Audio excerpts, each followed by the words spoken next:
ANMR ನ್ಯೂಸ್ಗೆ ಸ್ವಾಗತ.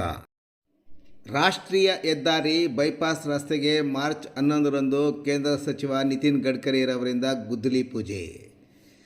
ಚಿಂತಾಮಣಿ ನಗರದ ಹೊರವಲಯದ ಮಾಡಕೆರೆ ರಸ್ತೆಯಿಂದ ಶಿಡ್ಲಘಟ್ಟ ರಸ್ತೆಯ ತಿನ್ಕಲ್ ಗ್ರಾಮದವರೆಗೂ ರಾಷ್ಟ್ರೀಯ ಹೆದ್ದಾರಿ ಯೋಜನೆಯಡಿ 315 ಕೋಟಿ ರು ವೆಚ್ಚದಲ್ಲಿ ನಿರ್ಮಾಣ ಮಾಡುತ್ತಿರುವ 15 ಕಿಲೋಮೀಟರ್ ಬೈಪಾಸ್ ರಸ್ತೆಯ ಗುದ್ದಲಿ ಪೂಜೆಯನ್ನು ಕೇಂದ್ರದ ಹೆದ್ದಾರಿ ಸಚಿವರಾದ ನಿತಿನ್ ಗಡ್ಕರಿರವರು ಮಾರ್ಚ್ 11ರಂದು ಮೈಸೂರಿನ ಮಹಾರಾಜು ಕಾಲೇಜು ಮೈದಾನದಲ್ಲಿ ನಡೆಯುವ ಕಾರ್ಯಕ್ರಮದಲ್ಲಿ ನೆರವೇರಿಸಲಿದ್ದಾರೆ.